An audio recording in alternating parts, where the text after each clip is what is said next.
एबे आसला बड़ खबर तेज उपमुख्यमंत्री प्रभाती परिड़ा कले बड़ घोषणा यही दिन मिलवाक जाऊँगी सुभद्रा योजनार तृतीय किस्ती थर्ड इन्स्टलमेंट। तेज एथर सुभद्रा योजनार तृतीय किस्ती के मैंने सुभद्रा योजना अधीन 15,000 टंका पाइबे आउ के 5,000 सुभद्रा टंका मिलिबो। एने कौन बड़ खबर रही आपन मैंने जाना पूर्व आम चैनल को प्रथम थरक आसते चैनल को सब्सक्राइब करी पाखे आसुवा बेल आइकन को ऑल बटन में सेट करने सहित वीडियो इनफॉर्मेटिव होता निहाती भाव वीडियो को लाइक करी डिस्क्रिप्शन टेलीग्राम चैनल लिंक अच्छी जाकि जॉइन जातु।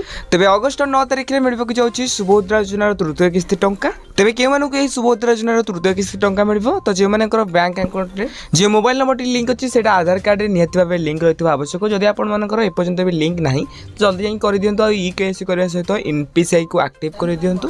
आउ जो बयस 21 वर्ष हो सारे तो से नुआ कर आवेदन करूँ तो आवेदन कले एका बेले 15,000 टंका मिल सहित जो एपर्यंत 3टी किस्ती कौन भी किस्ती पाई ना तो से अगस्ट 9 तारिख में मिलवाक जाऊँगी सुभद्रा योजना अधीन 15,000 टंका। आउ जो मैंने गोटे किस्ती टंका पाई दुईटी किस्ती टंका पाइबे तो से 10,000 टंका मिल आउ जो मैंने दुईटी किस्ती टंका पाई सारी आ गोटे किस्ती टंका पाइबे तो से 5,000 लेखे सुभद्रा टंका मिल। तेज आपको ये वीडियो देखा आम चैनल को सब्सक्राइब करूँ। आउ हाँ ये वीडियो कमेंट देखते निहाती भाव कमेंट बॉक्स में कमेंट करूँ।